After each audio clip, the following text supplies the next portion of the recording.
All right, welcome. This is Chapter 2. I'm your instructor, Steve Wallen, MBA. All right. U.S. economy.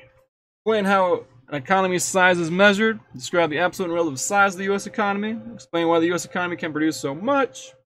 Recount how the mix of U.S. output has changed over time. Describe how unequally incomes are distributed. Okay? In other words, we're now going to look at what shape the U.S. is actually in. This is Econ 1010. Let's find out. Explain how economy's size is measured. This is how we look at the life sign or the vitals of an economy, okay? We want to go through and look through and see how it's measured, okay? An overall summary of what the U.S. produces is gross domestic product. When you ever hear GDP, it is gross domestic product. That's what we're looking at, okay? It says right here, GDP is the total value of final goods and services produced in a country in a given time period. So we're just going to look at all your goods. We're going to assign a dollar value to them and say this is what you produced in this time period. So usually it's done by years, but you could break it down by quarters, but that's GDP. Okay. The value is found by multiplying the physical output of each good by its price. Okay. And so we look at each good and we're like, okay, we have this many computers or electronics made, and the average price was this, and it'll go through and do it. If possible, it'll do it by individual prices, okay? In order to be more specific as far as giving a GDP estimate. The other thing that's interesting about this, it's found by multiplying the physical price of it.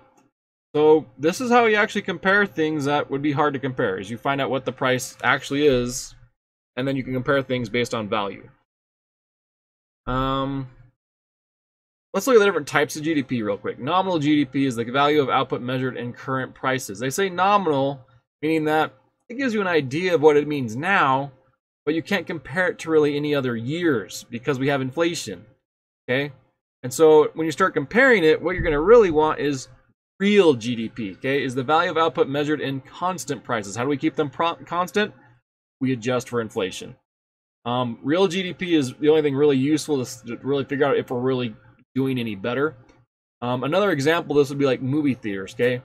Movie theaters always go on and on about, oh, this movie's now the biggest box office buster ever. This one's made the most money ever. I'm like, yes, and ticket prices are also cost a lot more now.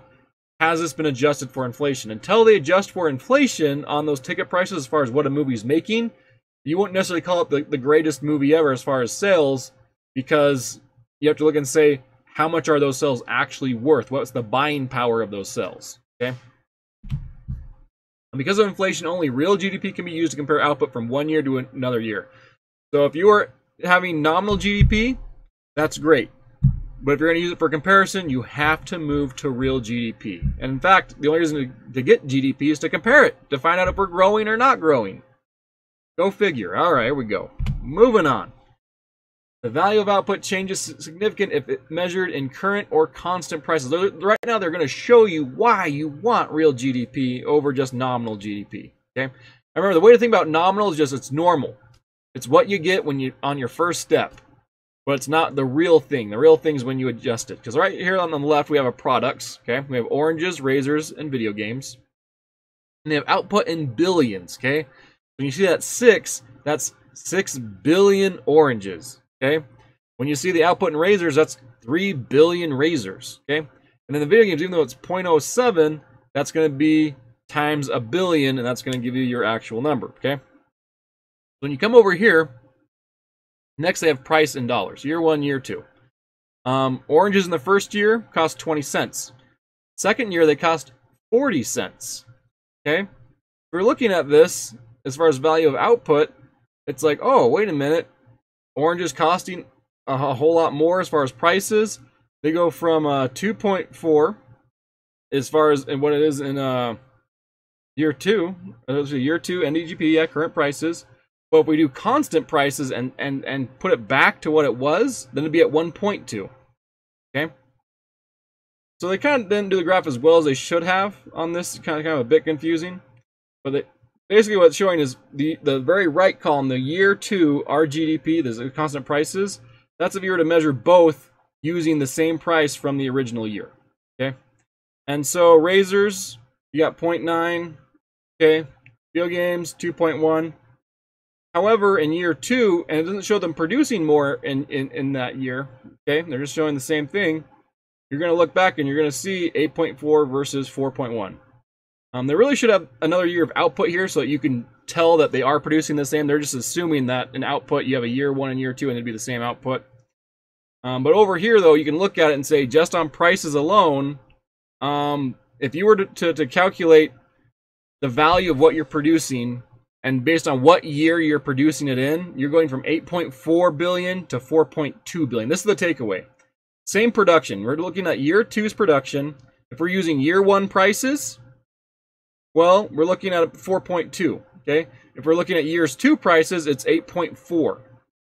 So you could produce the exact same thing and then say, oh, look, our economy is growing, but is it really growing? Is it accounted for inflation? Is it accounted for these price increases, okay?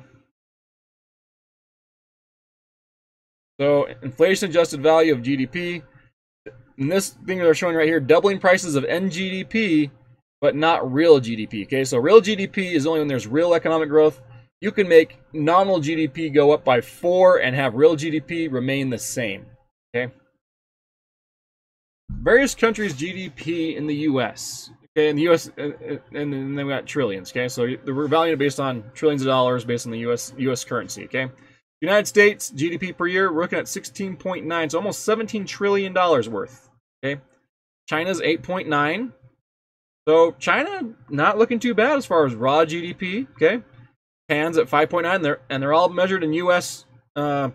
Dollars, so the same measurement here. Germany's 3.8, Britain's 2.7, and then Russia and India are pretty close. Mexico, Venezuela, then you go down, you got Greece and Haiti, okay? So overall, does our economy look pretty strong compared to other countries as far as raw GDP? Yeah. But is there a way to compare it even better? Think about that. If we look at China, would China really be beating Japan, Germany, Britain? We think about Japan, Germany, Britain. We always think about those economies being a lot stronger than China to a degree. But we're seeing here, as far as raw GDP, they're producing 8.9. So what would give us a better view of what's going on? Well, we already went from GDP, and we said, well, real GDP is better than nominal, because real has inflation. What other thing could we do besides adding inflation to GDP to get a better measurement that could compare among countries? Okay. Here we go. GDP per capita. So you take your total GDP, divide it by your population, okay? Because, as we learned before in the last chapter, you have a set amount of resources and a set amount of goods. And basically, even if you're producing a lot, it's how you divide those goods amongst the people. If you have a lot of people you have to divide the goods among, well, it's going to be a lot different as far as what your GDP per capita is. And that's very highly correlated with your standard of life. Okay, if you really want to look at the standard of life of people in the different countries, GDP per capita will give you a good idea.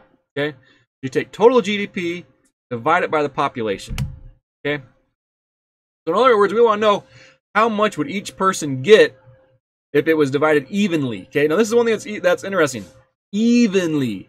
This does not happen in most countries, evenly, okay? They're saying if it was evenly, though, this is what the average person would get in your country, okay? So even though your country might have a pretty good per capita GDP, it doesn't mean that there's not poor people in your country that are suffering and having a hard time. And also, it doesn't mean that there aren't rich people who have like a per capita, which is several times higher than whatever the average is, okay? And that's due with basically income distributions and just looking at how people are doing. So the US per capita is 4 times higher than the world average. So before we were about a half, okay, than some of the things. We look at this, okay. United States is at 48,000. France is second. So France has a pretty good quality of life, it looks like. Okay, they have 35,000 per person. Japan, this is where Japan steps up. Spain, Greece, Mexico. So Greece stepped up, Mexico stepped up. The world average is at 11. Who went way down? Who used to be in second place on just raw GDP? China. China has a lot of people. So when you take those resources and say, oh yeah, we're producing a lot of resources, but those resources are getting used by the people, it's very little per person, okay? And then you have Ethiopia, which is crazy low because you're looking at third world, just trying to survive type situations with all sorts of things going on, okay? So again, if we're looking at GDP, the worst GDP that doesn't really help you is nominal. It just gives you a number. You just times the amount of goods by their prices, you get a number. What's really helpful is when that number is adjusted for inflation. Okay, then we can compare it from year to year. And even better, per capita. Then when you start comparing it from like country to country, you can get a good idea of like, hey, where are we really? Okay. And again, the book likes to point out just how high we are above the world average. Okay, 48,000 versus 11,000. U.S. real GDP increases by about 3% per year, causing persistent economic growth. Okay, this is what's interesting. When you're a very advanced country, you have to have super big jumps in order to get beyond 3% growth because you're already fairly advanced. You'd have to have a lot of things start moving, start changing to get to where you need to go. Other countries that aren't as big can do big jumps. Like, for example, China. They used to be lagging way, way far behind than they were before, and they were having like sometimes 10% per year because of just how far underdeveloped they were at certain points. Okay. Economic growth is an increase in real GDP. So if you get real GDP to go up, when you adjust for inflation, and with inflation it actually is more, that is economic growth. And then you're actually getting something. Economic growth permits higher standards of living and social welfare for many. Okay, that's key. Many, not all. Many. In most cases, we expect that if we're giving more overall resources, that these resources will then be divided to some degree to the people of that area, and everyone's value of life will go up. Some people's value of life will go up more as far as what they're getting out of it, what they're able to have and enjoy. Other people are going to get some increases. Okay, then you're looking at a division of resources as far as that goes. GDP is the single best measure of a nation's economic well-being. That's just as far as economics goes. We're looking at how much you're able to produce, and we're looking at single best because there's multiple ways to look at it. But if we just want to take one measurement, and you could only choose one measurement, GDP is the easiest way to look at a country, especially if it's real GDP per capita, and figure out how well they're doing. Okay, it's kind of like looking at someone's heart rate. I mean, it's one of those things where you look at one measurement to try and figure out the health of something. For economics, it's GDP, and not only is it GDP, real GDP, because we put inflation in there, and it's per capita. And that's one of the best things you can do, okay? And it takes it all into one collective element. But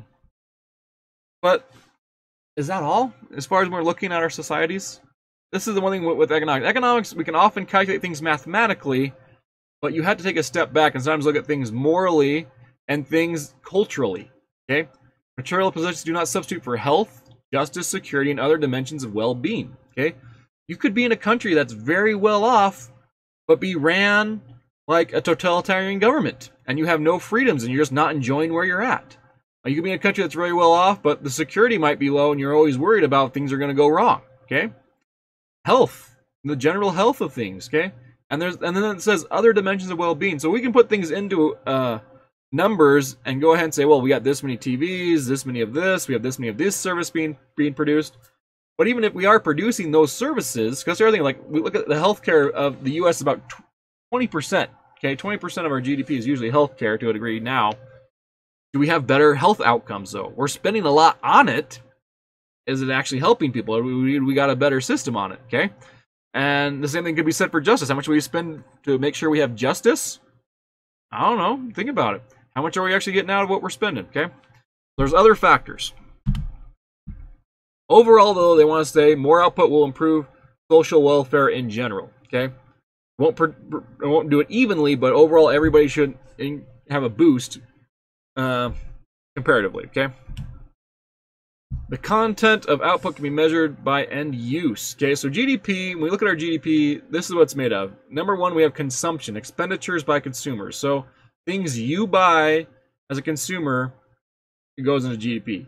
Investment goods is another part of GDP. Expenditures on new plants, equipment, and inventories. And the reason why they split this up into different categories, it helps us predict future GDPs. And it makes us think about, is our GDP mix, as far as what we're producing in there, really good? Okay? And then we have government, federal, state, and local government expenditures. And the thing that's interesting about this, excludes, so does not include transfers. So like things where I'm just taking things of money from one person and giving it to another person, that's not creating economics. That's just shifting who owns the money. All right, I didn't produce anything when taking money from one person and giving it to another. It's only when there's a good or service produced that we're actually seeing economic growth and things are going on. Okay, so it excludes those transfers. Or else you could just transfer money back and forth, back and forth, back and forth, and like, oh look, we now have a GDP of 80 trillion because we kept moving the money around even though nothing was being produced with that money. Lastly, and this is a very small part, is exports. Okay, it's exports minus imports. So if your country is importing, let's say, 3%, but then only exporting 1%, then you have a 2% difference. Okay. Let's go ahead and take a look and see how this affects us. Consumption is 71%. Okay? 71% is based on consumption. That's just me and you out buying stuff, getting goods and services. Net exports is negative 4%. Okay? Notice it's a negative there. Meaning what? We import a lot more than we export. Okay? So overall, we're getting hurt there, okay? We have a trade imbalance. Investments at 13%. Okay, that's a healthy amount of investment. If investment was, let's say, at 7%, we would be barely even maintaining what we have. In fact, we'd see big drops in future GDP, okay? Because we wouldn't be having the new plants, the new factories, the new, basically, infrastructure we need to get where we need to have stuff. We got to have that there working. Government's 20%, about 8% federal, 12% state and local. Okay, so 20% of our GDP now is government-based. Okay, so that's how we're looking at our economy. Structural change to the U.S. economy has occurred over 150 years. Okay, our economy has changed a lot. Okay, number one, they're going to talk about substantial technology progress as far as agriculture, manufacturing. Back in the day, the amount of people working on farms was crazy. Everyone had to work on farms because we just needed food for society to survive. When we got a lot better at producing food, people could then move to the city and pursue other jobs because we had an abundance of food. And when there's more abundance of something, then people can switch to something else. Manufacturing is the other thing. Manufacturing, we have the Industrial Revolution. We got really good at producing things, okay? And then because of us being able to produce more food and having a need to produce more of the actual items we want, well, we had our agriculture and manufacturing change dramatically. Okay? This caused shifts, okay? Employment shifts. Agriculture went to manufacturing, okay? So people were able to produce more on their farm. In addition, because of factories and the Industrial Revolution, factories were a lot more efficient at what they produced. And so we're like, oh, we got enough food. Oh, there's a lot of money to be made working in a factory comparatively, to some degree. All right? And so then we had the factories start moving. But then now we're moving from manufacturing to service. Now a lot of it's becoming automated, okay? A lot of it's becoming where you don't need as many workers in those factories. And also the factories are just more productive, they're more efficient. And so we're producing more with less people to a degree.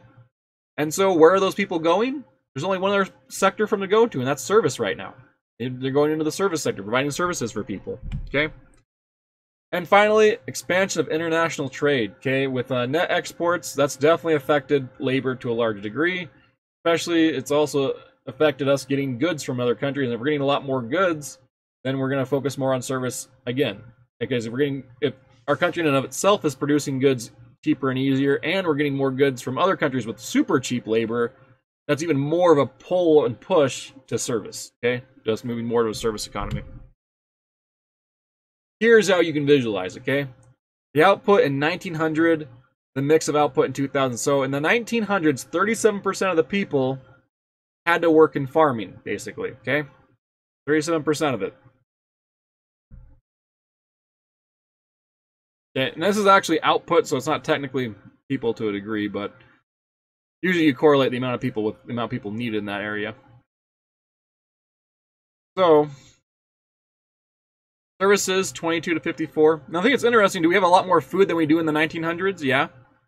So that means we're doing a whole lot more with a whole lot less people. We have 2% of the people in farming, but we're producing more than when they had all those people focusing on farming in the 1900s. Okay. So overall, you're going to see a shrink here. So we're going from 22% to 20%. Okay. So we're still producing more overall because it's a lot bigger slice of manufacturing. Like our economy is a lot bigger, but it's not as big as a focus. Okay. Then we got construction and mining. Okay. Overall, we are constructing more and mining more, but it's just not as big part of a sector as our economy. Okay. And that's the one thing. The biggest thing you need to look at this too. When you look at these two graphs, just remember the mix of output in the 1900s. It's a small pie graph. Okay, that's in relation to how much their total economy was. Even if we have a slice that looks smaller on the 2000 one, okay, it's still producing a lot more in large degrees. Okay, and then government, 18%. So government is increased. Things we can directly say. Government is increased. Okay, services increased. Farming, we're still got more. We're doing better on farming. We've got a lot more food, but it takes a lot less people to do it. Manufacturing, same thing. We have a lot more manufacturing going on. It just requires less people.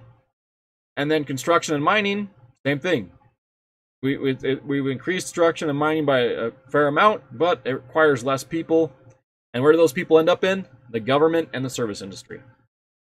That's just overall where we're at. Okay. But I think the farming is probably one of the most staggering ones. 37% versus 2%. That's how efficient we've become in agriculture. And we're producing more than we were than when we had 37% over there. Okay? So that's really, really something. How the U.S. produces goods and services has changed over time. U.S. has an abundance of factors of production which determine production possibility. We've gone over this. Increasing house trade has expanded U.S. production. The other thing that's nice with trade, too, is you can offset things that you're having an issue with. And also you can take advantage of what people have surpluses of. Okay, as far as prices based on your domestic economy. Ability to change production processes is directly related to factor mobility. So that's your ability to move around land, capital, people, and entrepreneurship. So that's how you're able to move your goods and services around to produce different things. The thing that we're moving towards now is highly educated workers and capital-intensive production process. So when we go to our factory, you might have a guy making $60,000, $70,000 a year possibility in the factory, but he might be dealing with things that are in the millions of dollar range. Okay, as far as the equipment he's using, as far as what they're producing, and so you have to have a worker that's highly educated because a lot of capital is being used by them, and if they don't do something right, they could cost the company millions of dollars. They could ruin a batch of like paint, and a batch of paint could cost millions of dollars and stuff like that. So I mean. Or they have an assembly line that does a defect, and then they have to recall who knows how many products because they didn't have the assembly line working right as far as the automation. So it's capital intensive. So all capital intensive means is a high ratio of capital to labor input. So millions of dollars of equipment and product to one person making like $40,000, $80,000 a year. That's what we're moving towards as far as a lot of the production. Factory production are organized and relocated by businesses. Surprise, surprise. Businesses constantly reallocate and reorganize based on what they see as an effective use of resources. Or organizations, corporations are owned by many. So right now they're going into ownership. Okay, something's a corporation is owned by many individuals. Partnerships, it's owned by 2. Okay, or by a small number. Okay, but it's 2 or more, small number. So like law firms, you'll often see them that way. Sometimes you'll see doctor offices, sometimes that way. Dentists can be that way. Proprietorships are owned by one individual, okay? These are the way things are owned in the U.S. as far as the way we set up businesses. This is the way they're organized. This is where it gets interesting, okay? The number of firms. Corporations make up 18% of all the different businesses in the U.S., okay? There's not that many of them as far as number, but they're huge in size, share of total sales. So they make up 81% of sales, okay? And the share of total sets, that probably should be assets, I'm guessing, is what they meant to say on that. They have a lot of assets, 84%. So are they big? Yes, and they basically control most of the economy. Partnerships are 10%. So there's not too many of them. And they are fairly large because they make up 15% of total sales, okay? And then 8% of total assets. So partnerships, I think it's interesting. They don't have that many assets. They're more focused on the skills and stuff. They're more high end, like lawyer firms was another example. The office isn't very valuable. It's the lawyers themselves and the client base. You'll see a lot of partnerships that way.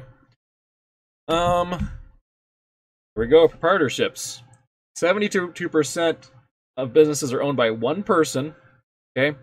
However, they make up 4% of sales, so this is all the small people, okay? They have almost no sales overall compared to the large corporations, and then share of total assets, they have about as much as partnerships do, except there's a whole lot many of them, so like per business, that's going to be a very, very small amount of assets per business. And it also just kind of lends itself to what we see businesses happen. I mean, when you start out as a single person, you're going to have a small amount of assets. As you go to a partnership, your assets are going to probably grow a little bit. As you become a corporation, your assets are going to get huge, okay?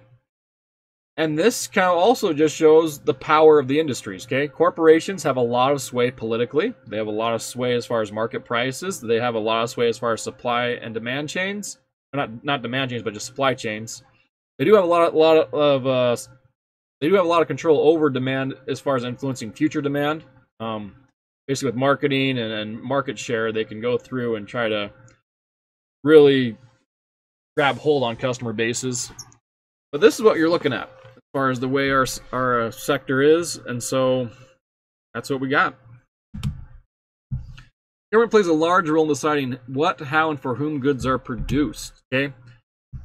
These are things the government needs to do to make sure not your company, but your economy functions. And all the companies within that are willing to do what they need to do if these things are provided, okay? Providing legal framework.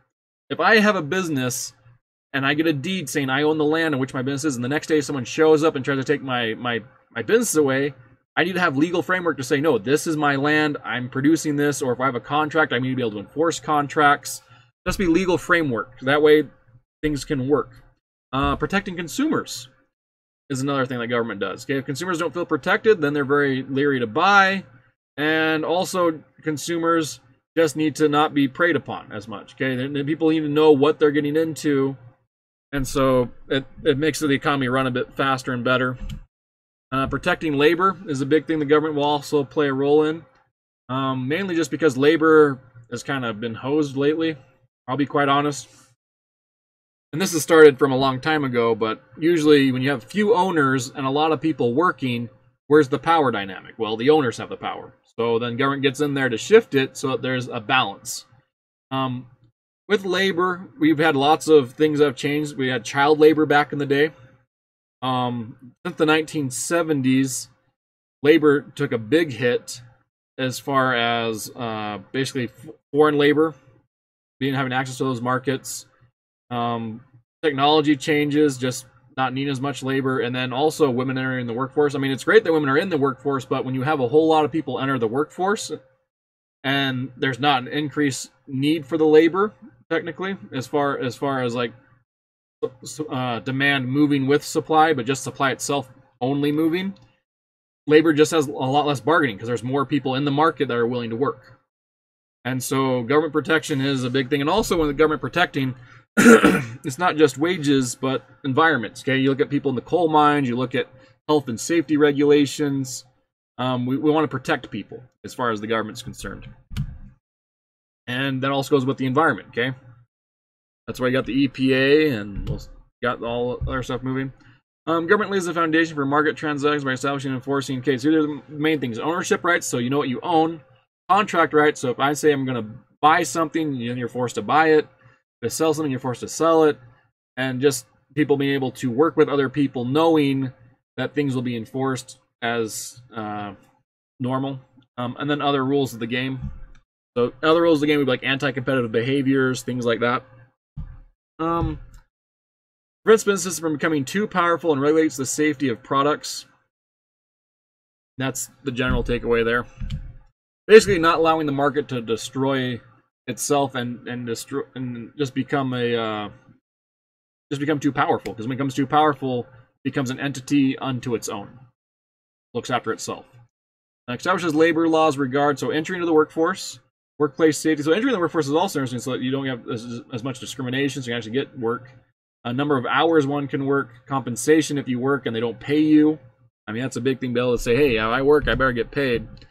And then we got other things, such as regulations that limits air, water, noise pollution, environmental use of resources. So basically, when you look at this, the government does do a lot to make sure that the market, even though it has a job to make profits, but it has to do that within a framework that doesn't destroy society. I mean, and that's really why you need government intervention. You're like, look, we want you to make as much money as possible and do as much good as possible, but we don't want you to go through and destroy all these other things that we value in society. So, government intervention are designed to change how goods and services are produced. Okay. And then going back to chapter 1, government failure might replace market failure, inhibiting production, raising product prices, and limiting consumer choice. So when the government gets too involved, it can hamper things, okay? They get too much into price controlling, and they get too much into other areas, too much regulation, then that industry could just suffer, and it just ends up not being able to do what it needs to do. Okay, and then we've seen many issues with that. For example, they had rent control in some states. They're like, hey, we have poor people who need houses, so we're going to do rent control. Well, with rent control, you might have some issues, because restricting what people can charge, then you're going to have a shortage, because there's going to be a lot of people wanting those lower end prices there. And so you are able to get some poor people in there, but you do create a shortage overall. So, and then you got people just moving out of that industry as far as providing housing, because it's just not as lucrative. So, I'm in a market economy. Okay, they're looking at for how we do it for the question as far as how production is divided in a market economy. Quantity and quality of resources are owned. Price those resources. Okay. Let's see. In a command economy, the government decides an individual's allocation. So in a market economy, it's basically however much your goods and services are valued, that's what you get and what you're able to do in the economy. In a command economy, they're just kind of rationing and distributing things up. Let's look at our income / wealth. Let's look at this. Okay, the biggest slice of the U.S. economy, the richest fifth of the population. Okay, so what's that mean? That means 1/5 of the population has 51.2%. Okay, as far as the money goes, and this should be on income. I don't think they label it here, but it should be income. The second richest fifth, so that means another 20% gets an actual almost 20%. Not bad. Third richest fifth, they did a really strange way of organizing this. A lot better if you ever see the number lines. Third richest fifth gets 14.3%. Okay. The second poorest fifth gets 8.2%. And the poorest fifth gets 3.1%. So let's take a look at this pie graph. Okay, if I take the poorest fifth, the second poorest fifth, and the third richest fifth, I don't know why they're doing that. Okay. In other words, we got 60% of the people with 1/4 of the income. Or I could take 80% of the people and they get half the income. And so that means you have 20% of the people at the very top who have 20%. Okay. One thing you'll notice with this book, the way they do is they're kind of hiding the 1% in there. Go figure. Okay. As far as where that'd line up in. They don't want to just show you just how crazy it gets in some cases. As countries develop, the personal distribution of income tends to become more equal. That is what we hope. That is not necessarily true. That is only based if government makes sure that as it develops, the government makes sure that there is some help to make it more equal so that people can compete better. Okay? Because as we all know, it takes money to make money. If you already have a lot of money, it's a lot easier to make more money. Okay? That's just the way investments work. It's the way ownership works. Personal distribution of income is the way total personal income is divided up among households or income classes. Okay. While rich have the biggest incomes, their composition changes over time. So this is one thing they say is it does change over time. I mean, some people can be rich and then be poor again.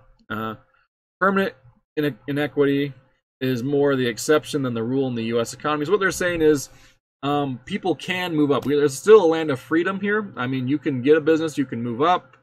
I mean, there's resources to move up, and the same thing, rich people could end up bowing down at some point. So we do have some mobility. It isn't like a straight feudal system where it's like if you're not a duke or a duchess or something, you can't move up in the economy. Okay. One of the most distinctive features of the U.S. income distribution is how often people's income changes. Okay, and that's referred to as income mobility. So income mobility is your ability to move in income brackets. Okay, so when you start out in that nothing bracket where you're not getting very much, and you're able to move up as far as income, that's income mobility. Okay, your ability to move up in income. Often individuals feel that income distribution is unfair.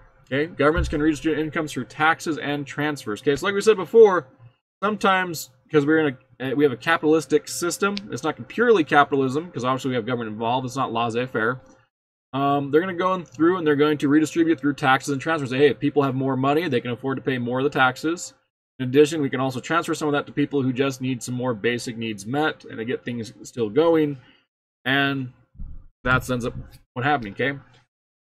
How are these organized? You have progressive taxes that sets tax rates higher as income rises. Okay, so if you have more income, it's going to hurt you more. That's a progressive tax. Federal income tax is designed to be progressive. They don't even go over regressive income tax. That's interesting. They should have gone over it there. Regressive is where it's the opposite, where a tax hurts the poor the most percent-wise. So, for example, a speeding ticket would be considered regressive as far as most economists go, because if you're super rich, it doesn't really affect you. If you're poor, it could be a large percentage of what you have. That'd be more of a regressive tax. That's the vice versa of that. The government can transfer tax revenue to the poor. The largest U.S. transfer program is Social Security, okay? Raises poor households' share of income from 1% to 3.2%. So the one thing that's interesting about that one graph over there, that was after income transfers, okay? So that's not before income transfers. That was after income transfers. You're raising the poor from 1% to 3.2%, okay? The poorest U.S. residents have a higher living standard than 3 billion inhabitants of the earth who live on $3 per day. This is kind of crazy. I mean, it really depends on the book you're looking at as far as slants, when they're just going to compare you to the third world. Really, you should compare with people that are in your atmosphere, such as, I don't know, Europe. I mean, and then compare Europe and the U.S. versus the third world rather than just going straight to the third world. So, yeah. And they're basically like, oh, look, even the poorest residents have a much higher standard of living. Like, yes, but we're technically a first world country. How do we compare with other first world countries? Okay, in September 2000, the United States adopted the Millennium Declaration to reduce global poverty over a 15-year period. But I will say this, no matter where you are, if you're in a first world country, you're living a lot better than third world countries. That comparison should be made, but it should be made in relation after comparing the U.S. to like other first world countries like Europe and stuff like that. So over 15 years is the goal in September. Were they able to reduce it to a degree? Somewhat. Okay. But only persistent economic growth can end global poverty. Basically, they're saying the only way we can get people out of poverty is to actually increase their economies. And I think it's interesting. Sometimes they've had people where they donate lots of things. Like, for example, they had people where they donate a whole bunch of shoes to a nation. Then all the cobblers in that nation stuff all got put out of business because of the donation. So they need donations to actually build their economy. So going back to our economy, remember when we saw investments in the economy, how that made up about more than 10%? Do you think these African nations have about 10% of their resources into investment goods, such as new plants and new factories? Probably not. And so really what's happening is we're kind of constantly sending over help, but we're not sending over something that's actually going to produce in their country and give them the ability to grow their economy. So if you think about it this way, what would be the best thing to send to an African nation? Choose help. I'll be quite honest. If you don't have shoes, choose help when you don't have shoes. That also means I'm not going to buy shoes from the shoemaker. What if we send over factories and resources that actually train these people to improve and build things that they need to have infrastructure, okay, to have factories, to have these things that are actually producing within their country? That would really jumpstart them. But the only issue with that, though, is then you have to make sure you have security and protection for those factories that are put in. So, and also that they're getting the gain from those factories. I'll add on that because we already have a lot of factories in foreign countries, but then they're not seeing a lot of the gains from them. We explain how an economy size is measured using real and nominal GDP. Yeah, went over that. Grab the absolute and relative size of the U.S. economy. Okay. Explain why the U.S. economy can produce so much. Kind of mix of output. Okay, yeah, so that kind of goes through it all. All right, take care, everybody.